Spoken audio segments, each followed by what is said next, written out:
Es Arturo Byron, psicólogo clínico, psicoterapeuta y conferencista.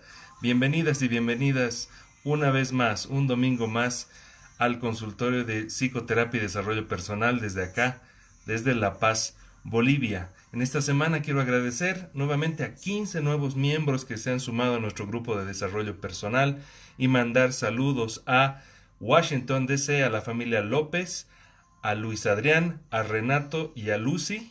También a El Paso, Texas, en Estados Unidos, también a la familia Barrera y a la familia Ávila. Y también saludos hasta Buenos Aires, Argentina. Muchas personas se han adscrito desde esta ciudad de Latinoamérica.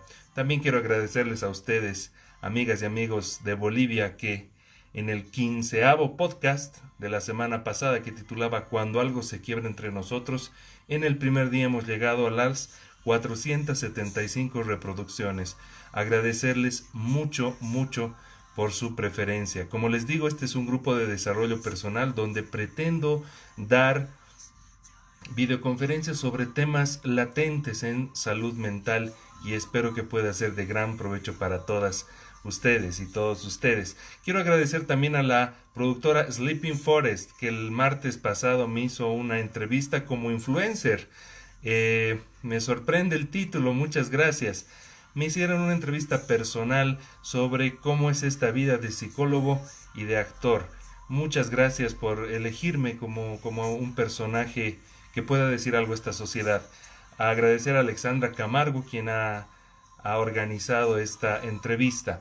Algo bien importante, a solicitud de muchos padres de familia, dado que he dado la conferencia Padres Tóxicos hace algunos fines de semana atrás, este miércoles 17 en la Casa del Adolescente me están invitando a dar una conferencia que titula Relaciones tóxicas en la familia. Es una conferencia de enfoque social que la Casa del Adolescente está promoviendo a un monto muy accesible para los padres de 40 bolivianos. Este miércoles 17 a las 7 de la noche. ¿Quieres más información? Por favor, toma nota del teléfono de la Casa del Adolescente 249-3973. Reitero, 249-3973. Muchas gracias por la invitación. Este fin de semana vamos a hablar de muerte y duelo, un tema que también se repite mucho en la solicitud de consulta y que creo que es importante a aquellas personas que están pasando por un proceso de pérdida de algún ser querido, poder tener alguna información al respecto. Si conoces a alguien que está atravesando un duelo, una muerte reciente, pues sería importante que compartas este podcast número 16. Vamos a empezar. Saludamos a Pedro Jiménez, mi amigo, a Marilyn Cardoso, que dice saludos Arturo y bendiciones. Muchas gracias, saludos a todos ustedes. Es importante mencionar que tanto la psiquiatría como la psicología, incluso la sociología, ha tratado de investigar este fenómeno tan fuerte que a todos nos toca, la muerte de un ser querido. Ya podemos hablar de varios modelos, varias teorías que tratan de explicar el proceso psicológico y emocional de la muerte en cualquier ser humano. Tenemos a Lindemann, que ya nos hablaba de 3 etapas del duelo: conmoción, duelo y resolución. Parks y Bowlby, cuando nos hablaban de 4 etapas, donde había aturdimiento, anhelo, desesperación, reorganización. Engels, por otro lado, otro autor, nos habla de 6 fases. Randall nos habla de 3: evitación, confrontación, restablecimiento. Niemeyer también nos hablaba de otras 3 fases. Y 2 autores muy importantes. La primera de ellas es Elizabeth Kubler-Ross, que nos habla del modelo de 5 pasos o de 5 etapas para atravesar el duelo. Y también Worden, que nos habla de tareas del duelo, que es donde voy a apoyar teóricamente esta disertación en línea. Primero sería bueno que podamos hablar de lo que es el duelo, y quiero rescatar la definición de García y Landa, que son 2 psiquiatras contemporáneos modernos que me ha gustado mucho su definición de duelo, que tiene que ver con una reacción emocional adaptativa normal ante la pérdida de un ser querido, que normalmente es inesperada y en algunos casos anticipada, refiriéndose a las personas que están por morir o están en una etapa terminal de su salud. Es un acontecimiento vital, estresante, de primera magnitud. Y esta es la parte que más me gusta, que rescato de estos dos autores, que tarde o temprano hemos de afrontar todos los seres humanos. Entonces, la definición del duelo es muy concreta. Es una reacción ante la muerte de un ser querido. Quiero aclarar que el podcast del día de hoy tiene que ver con el duelo por pérdida, por muerte de un ser querido. Es bueno aclarar que existe un sinfín de tipos de duelo, desde el duelo de una pérdida de la mascota, que ya hay investigaciones, acabando en duelos complicados de relaciones de pareja, matrimonios, o incluso el duelo tan discutido hoy en día, el duelo referente a la interrupción del embarazo, ya sea de manera voluntaria o de manera inesperada. Hay todo un abanico de duelos, pero el día de hoy quiero hablar del que a todos nos ha tocado o nos va a tocar. ¿Cómo afrontar la muerte de un ser querido? ¿Cuáles son los signos que una persona va a experimentar o está experimentando en el proceso de iniciar un duelo respecto a la muerte de un ser querido? Primero, hay que hablar de 4 áreas: los sentimientos, las cogniciones, sensaciones físicas y conductas. Vamos por el primero, sentimientos.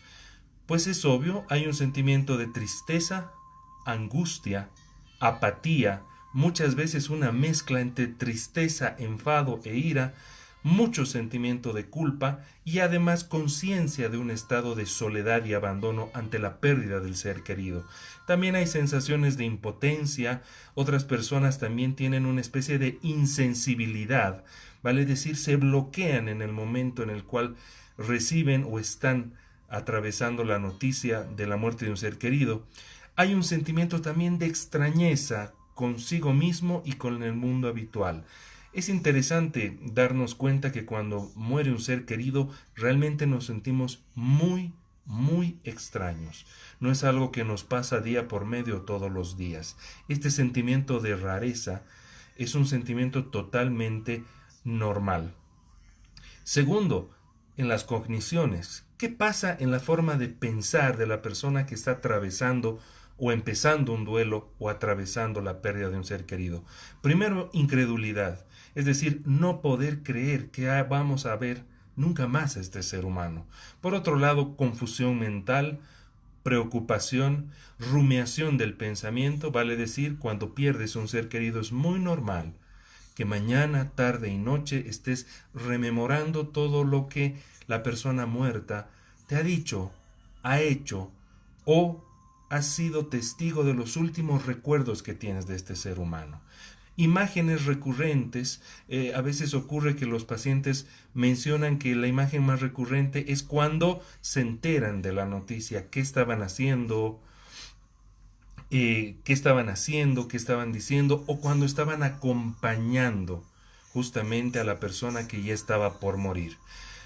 Por otro lado, hay también algunas veces alucinaciones visuales o auditivas. Ante este dolor tan inmenso, muchas veces nuestro cerebro trata de compensar el dolor, tratando de regresarlo a la vida, creyendo que está su presencia ahí. Hay algunas impresiones táctiles, auditivas o hasta visuales de que la persona se ha despedido. Y bueno, en esto soy muy respetuoso de las creencias, pero desde la psicología se sabe que eso también ayuda a entender que ha muerto un ser querido tan amado. Dificultades en la atención, concentración y memoria muy baja y distorsiones sobre todo cognitivas. Sensaciones físicas. Es importante mencionar que cuando acaba de morir un ser querido, las primeras semanas o el primer mes, como vamos a hablar más adelante, existe el letargo.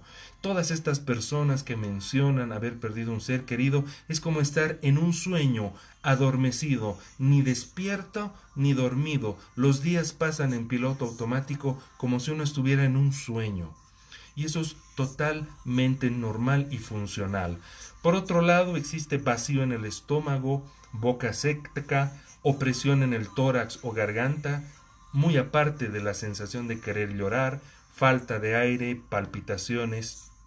Hay gente que es hipersusceptible al ruido, según investigaciones de personas que han estado pasando la etapa de shock, que ya van a entender qué significa eso, es decir, en cuanto muere el ser querido, un sentido de despersonalización. Muchas veces la persona que ha perdido un ser querido sale de sí mismo, sale de sí misma y empieza, como decimos más adelante, un sentimiento de extrañeza y de que no es su cuerpo, no es su vida, o es una película que queremos que de una vez acabe. Y finalmente, falta de energía y debilidad, lo cual es muy normal. Algún paciente alguna vez que perdió un ser querido me decía, yo era una persona llena de vida, la persona que ha muerto se ha llevado mi vida. Y no, no es forzosamente así, sino que ante un shock emocional o psicológico, por supuesto que siempre hay afectación en las funciones básicas como la vitalidad. En las conductas, que es el cuarto punto de los signos de una persona que acaba de perder a un ser querido. Conductas relacionadas con alteración del sueño, no pueden dormir, o también hay hipersomnia, vale decir muchísimo sueño. También se desajusta los hábitos alimenticios, a veces no comen durante días o incluso los 3-4 días del velorio hasta el entierro no tienen hambre. Y esto es porque tu cerebro va a priorizar sus dolores. Conducta distraída, muchas personas como acaban de perder a su ser querido, caminan por la calle y se pueden hacer atropellar. O pasa gente conocida, pero la persona está aletargada. Hay también aislamiento social, por supuesto que hay suspiros, palpitaciones, empiezan a atesorar los objetos que le recuerdan a ese ser querido, empiezan a guardar cosas, empiezan a darle mucha importancia a las cosas que deja la persona fallecida y son cosas totalmente normales, por lo menos los primeros meses. También hay visitas frecuentes a donde el fallecido estaba, el lugar de trabajo, alguna plaza, algún lugar, restaurante, frecuentan a modo de rememorar justamente al ser querido. ¿Cuáles son las etapas de este duelo? Y es importante mencionar que el modelo en el cual yo me voy a apoyar es el modelo de Elizabeth Kubler-Ross, que es una psiquiatra que a partir del año 76 empieza a estudiar el tema del duelo y que hoy en día es uno de los modelos que más se maneja, modelos clásicos, de alguna manera decirlo. Sin embargo, este modelo que tiene 5 fases, voy a añadir 2 fases que creo que es importante también tomar en cuenta. La primera etapa no es una etapa que Kubler-Ross, esta autora psiquiatra sobre el especialista en duelo, habla, pero quiero citar la primera etapa, que es la etapa de shock. La etapa de shock dura entre 1 mes hasta 3 meses. Su mismo nombre lo dice, la etapa de shock es cuando acaba de morir el ser querido. Ya sea que te hayas enterado, hayas acompañado su muerte, o estés esperando que por razones médicas ya sabes que algún momento va a partir. La etapa de shock es justamente una etapa muy especial y peligrosa, porque en la etapa de shock estas personas que acaban de perder al ser querido están medio conectadas con la realidad. Están cansadas, aletargadas, existe la habilidad emocional, están con un sentimiento a flor de piel y todavía están choqueadas. Las personas que están en estado de shock algunas veces no expresan llanto o tristeza. A veces la etapa de shock se expresa también en un bloqueo emocional y son aquellos familiares que terminan haciendo toda la parte de trámites del muerto o de la persona muerta. Y es gente con más objetividad, pero después de la etapa de shock es que viene un golpe emocional muy fuerte y de posterior desahogo. En otras personas la etapa de shock es, como les digo, estar medio presente en el mundo y hacer las cosas a medias, no tomar buenas decisiones y estar todavía con la conciencia omnibulada, sí vale el término, aunque esa es otra concepción, esa es otra definición, pero la mente nublada de dolor.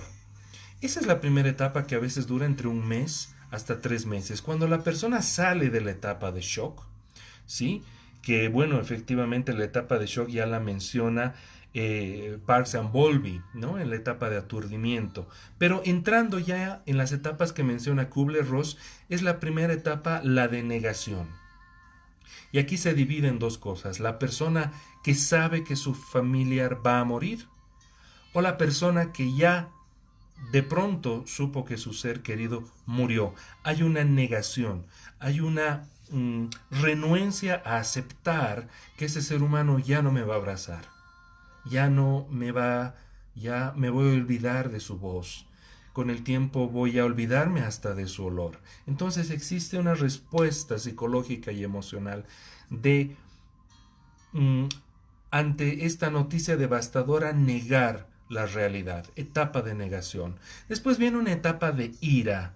La etapa de ira tiene que ver con que ya han pasado un tiempo de la muerte del ser querido. No puedo precisar fechas, porque esto es realmente muy subjetivo y de cada persona, pero cuando ya no es posible ocultar o negar la muerte de este ser querido, cuando se hace latente su ausencia, muchas veces empiezas a salir de tu realidad y pisar la realidad.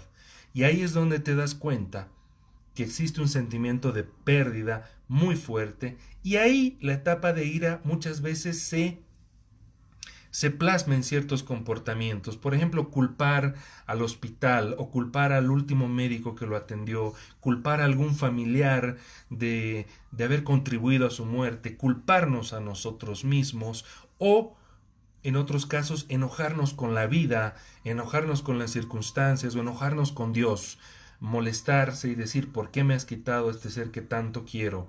Y tenemos en la etapa de ira momentos de una sensación de injusticia, que la vida ha cometido una injusticia contra nosotros. Y es una etapa totalmente normal, la etapa de ira. La etapa de la negociación es muy interesante. Cuando el ser querido está por morir, también negociamos, ¿no? Empezamos a buscar unos últimos recursos médicos, hacemos gasto de un dinero para negociar que no muera el ser querido. Pero también hay una negociación en aquel ser querido que ya ha muerto. ¿Cómo es la etapa de negociación cuando nuestro ser querido ya ha muerto? Hay una frase, es: ya aprendí. Y en esta etapa surge una esperanza de que se puede de alguna manera traer a la vida al ser querido. Y a veces hacemos un trato con una inteligencia divina o con Dios o con el universo, y empezamos a decirles: ya aprendí, ya me he dado cuenta, quiero valorar la vida, quiero valorar a mis seres queridos, y empiezo a negociar. Ya les digo, ya sea con Dios, con mi cosmovisión espiritual, empiezo a negociar que me devuelvan a este ser querido porque ya he aprendido la lección. Y ese es otro mecanismo psicológico que nos ayuda a sobrellevar la muerte del ser querido. Las últimas etapas, o la penúltima, perdón, tiene que ver con la depresión. Cuando tú ya has sentido ira por la muerte, cuando has tratado de negociar el regreso de ese ser querido lo más cerca de ti, empieza la etapa de la depresión y muchas veces formalmente el duelo como tal. La etapa de depresión empieza cuando tú te preguntas: ¿para qué sirve la vida si ya no tengo a este ser querido? ¿Qué sentido tiene la vida ahora que ya no está esta persona a quien amo? Entonces, en esta cuarta etapa, el doliente comienza a comprender realmente el concepto de muerte, y muchas veces en la etapa de depresión hay el tema de aislamiento social, rechaza la visita de algunos seres queridos, y esta es una de las etapas más peligrosas. Si tú ya te encuentras en la etapa de depresión, es importante que tú recurras a un profesional. No quiere decir que tu duelo esté mal llevado, pero siempre es bueno tener un apoyo y una guía psicológica, o idealmente el apoyo de la familia.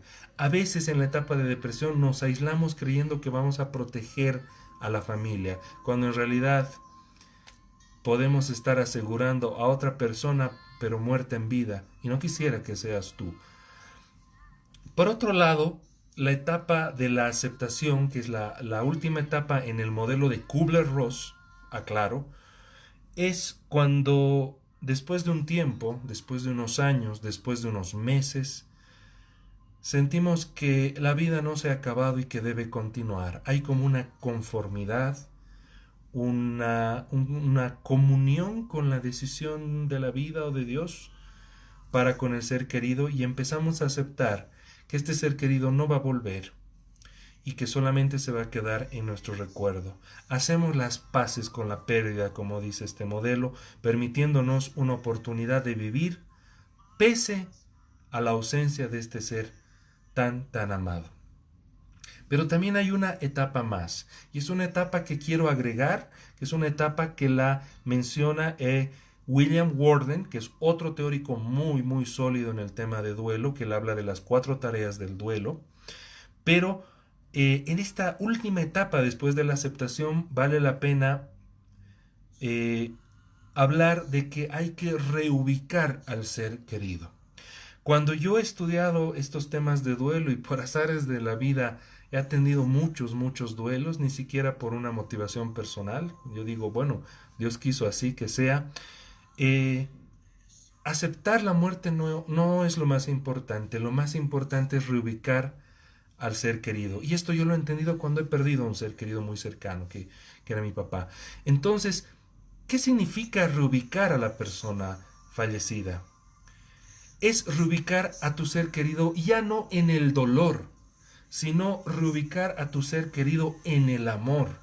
Parece ser que cuando vives todo el duelo, este ser querido se aleja, como se aleja el sol de la tierra, y necesita dar toda una vuelta emocional hasta que retorne a tu corazón, pero ya no en el dolor, ya no en el recuerdo de un entierro, de una muerte, sino reubicarlo en otro lugar de tu corazón. Yo le llamo un lugar de homenaje en tu vida.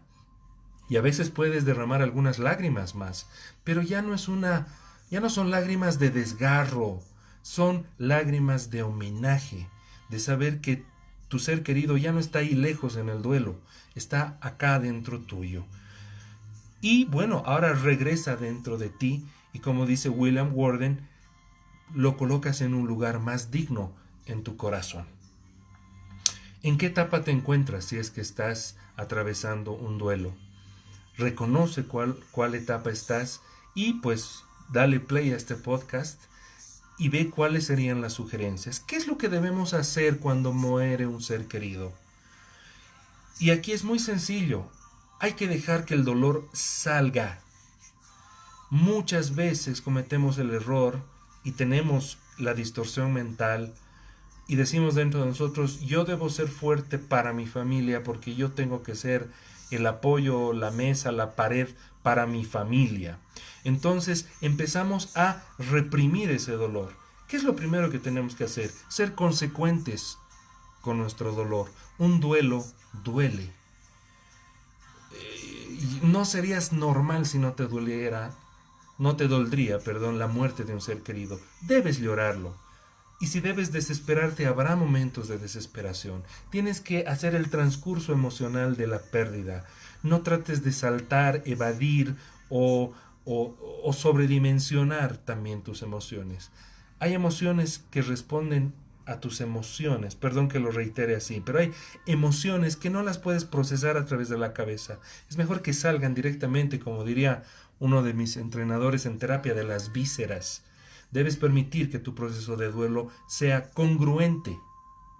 Por otro lado, ¿qué es lo que debemos hacer? Es bueno que procuremos estar en todos los momentos de la muerte. Se aconseja, aunque no siempre es factible, que puedas estar en el momento de convalecencia, minutos antes de la muerte. Eso muy pocas veces ocurre. Pero es bueno que estés en el velorio. Es bueno que estés en el entierro. Es bueno que estés en el colocado de la lápida o en el momento de recoger las cenizas. Es bueno que estés en familia hablando del ser querido. Es bueno hablar del ser que ha muerto. Y otra cosa que hacer, aunque puede sonar muy duro, muchos pacientes me decían esto, a veces usamos un lenguaje tal vez digamos cuidadoso, pero no sabio. Hablamos del que se fue. Hablamos del que partió, del que voló al cielo. Es bueno hablar de que nuestro ser querido ha muerto Y es bueno usar la palabra muerte. Independientemente que creamos en lo que creamos luego de la muerte, para nuestro aparato psíquico es bueno decir: mi papá o mi mamá acaba de morir, mi hermano o mi hermana acaba de morir, la persona que ha fallecido es tal persona. Es bueno para nuestra psicología, es bueno. Si por otro lado no has podido asistir o al velorio o al entierro, siempre es bueno que un ser querido te cuente todo el proceso. Si no has estado en el velorio, que te cuente el velorio. Si no has estado en el entierro, que te cuente en el entierro. Imagínalo. Es bueno pasar por todas esas etapas. Misa de 8 días, que es un poco lo que se estila acá, independientemente de la creencia, misa de mes. Es bueno estar presente en todas las etapas. Hay algunas investigaciones que señalan que las personas que no han estado en estos hitos durante la muerte del ser querido les toma un poco más de tiempo procesar esta pérdida. Por supuesto, si tú tienes una teología, una creencia espiritual, es muy probable que proceses mejor la pérdida de este ser querido. ¿Qué es lo que no debes hacer? Lo que no debes hacer, y es seguramente lo primero que te ha debido ocurrir, es no tomes decisiones radicales. La muerte nos empuja a querer tomar decisiones, pero extremas, y creemos que así estamos reivindicando una muerte, así va a doler menos. Por ejemplo, cambios importantes, renuncio, o me cambio de ciudad, o me corto el cabello, o empiezo a hacer una serie de cambios, como digo, radicales, que solamente son parte de la negación, o posiblemente parte de la etapa de ira, ¿no? Tú tienes que ir viendo en qué etapa más o menos estás. Pero no tomes decisiones radicales, no hagas cambios importantes o trascendentales en la vida, porque tú estás en un momento de poca claridad, estás en un momento de dolor, y en el dolor, así como en la noche, no puedes caminar. Cuando hay dolor en tu alma, lo mejor es descansar y tomar nuevos aires de sabiduría. Por otro lado, y bueno, reitero, esta frase, debo mostrar fortaleza para apoyar a los míos, tiene que ver con hiperreprimir el dolor, no dejarte afectar por el dolor. Es algo que no debes hacer. No te preocupes por tu familiar que está llorando, está en su proceso. Tú no le vas a facilitar ni limitar el proceso. Tú tienes que vivir tu proceso. Entonces no hiperreprimas el dolor, porque algún momento va a salir, y puede salir en alguna enfermedad, puede salir en algún tema psicosomático, o puede salir en un duelo patológico o un duelo complicado. Por otro lado, y el otro extremo también, se ha visto que no es bueno que exacerbes el dolor. ¿Sabes? Cuando ha muerto un ser querido, claro que ha quedado una herida en tu alma, y hay que aceptar que esa herida en tu alma tiene un tamaño mediano, pequeño, grande, profundo, muy profundo. Está bien reconocer eso, pero otra cosa es agarrar y a esa herida echarle sal, echarle limón, vale decir exacerbar mi dolor por el duelo. Eso tampoco es sano. Algunas personas lo ven como una especie de protagonismo temporal, pero esa también es otra etapa. Bueno, eso tiene que ver con la etapa nuevamente de negación. ¿Sí? Prefiero que me contengan mi dolor para yo olvidar la muerte, que tengo que procesar esta muerte. Por otro lado, hay otra creencia muy importante que no debemos hacer, es que cuando me deja de doler la muerte de mi ser querido es que ya no quiero a mi ser querido. Y esa es una creencia muy frecuente. ¿Sí? Entonces creemos que ya a los meses que ya no estamos llorando tanto, que es un proceso normal que deje de doler, automáticamente nuestro cerebro cree que si no estamos sufriendo por el ser querido, entonces no lo estamos queriendo, no lo estamos homenajeando. Entonces mi dolor te homenajea. Pucha, entonces te puedo homenajear toda la vida. Y ahí es cuando se ve un duelo complicado, cuando el dolor de tu alma pasa demasiado tiempo procesando una pérdida. El día de hoy yo no te voy a hablar de tiempos ni de tiempos concretamente, porque realmente se necesita una evaluación de cómo ha sido la relación humana, cuánto tiempo has tenido, si eres muy joven o si eres alguien maduro en la pérdida de ese ser querido. No se puede hablar de un tiempo específico. Pero a veces pasa que seres de segundo grado a veces nos puede tomar hasta un año. Pero cuando es papá, mamá, un hermano nos puede tomar más de un año, hasta 2 o incluso hasta 4. Pero, ¿qué va a distinguir que tú te des cuenta si es un duelo normal o un duelo patológico? La muerte de tu ser querido no te puede detener. Te podrá detener 1 mes, 2 meses. Te podrá detener hasta 6 meses. Pero si te retiene más de un año, no puedes trabajar, no puedes concentrarte. Ya al año de la muerte de este ser querido lloras como si hubiera muerto ayer. Son señales que te tendrían que hacer pensar en la posibilidad de revisar si ese duelo no está bien encaminado, y por supuesto hay que hacerlo con un profesional o una profesional en psicoterapia. Entonces, es importante que tomes en cuenta que hay etapas para el duelo. Hay también condiciones en las cuales tú tienes que vivir y no reprimir para que vivas un duelo sano. Para finalizar, Grecia dice: hola querido Arturo, gracias por este tema. Con todo gusto, querida Grecia, Dios te bendiga. A Raquel Bustillo saludamos, a Wendy Paula también. Muchas gracias a todas y a todos por seguir esta transmisión. Para finalizar, yo quiero regalarte 2 fragmentos de la Biblia, y muchas gracias por ser tolerante ante esto, porque yo creo en el modelo, y creo que es bueno aclararlo. Yo creo en el modelo de que el ser humano es biológico, psicológico, social y espiritual. A veces se cree que la psicología reemplaza lo espiritual, o a veces lo espiritual trata de reparar cosas estrictamente mentales, que son nuestra labor. El modelo que yo manejo es biológico, psicológico, social y espiritual, y es por eso que hoy respetuosamente me permito compartir algo más del orden espiritual, que creo que complementa nuestro trabajo como psicólogos. El primero, y es muchas veces surge la pregunta de pacientes míos y me dicen: ¿por qué? ¿Por qué la vida se ha llevado a un ser querido tan joven? ¿Por qué semejante maldad de quitarle el privilegio de estar con vida? Y ese es un dolor muy especial cuando el ser humano pierde un ser querido joven, o que no esperabas que muera tan pronto. Y ahí quiero recordarte el libro de Sabiduría de Salomón, que es un libro que a veces está en versiones de la Biblia y otras las han quitado. El libro de Sabiduría 4, del 7 al 15, nos habla de las muertes de las personas jóvenes y dice: el justo, aunque muera prematuramente, hallará descanso, porque la edad venerable no consiste en tener una larga vida, ni se mide por el número de años. Las verdaderas canas del hombre son la prudencia, y la edad avanzada se mide por una vida intachable.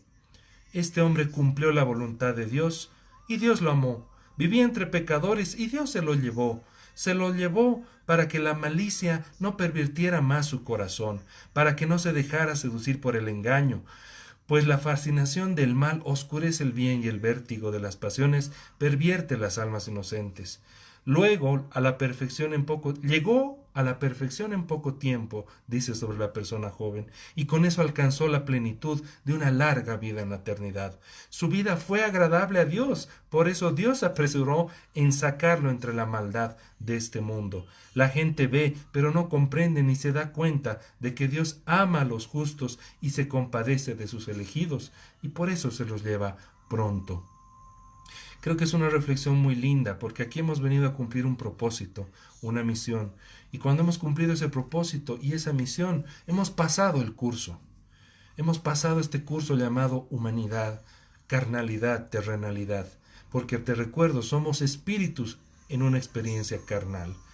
Y la segunda frase es de Jesús, en el libro de Juan 14:1-4, y Jesús habla sobre la muerte y también nos da una palabra de aliento y dice: no se preocupen, hijos míos, confíen en Dios y confíen en mí, ¿no? Confíen en Jesús. Hay muchos lugares en la casa de mi Padre, decía Jesús. Si no fuera así, yo se los diría.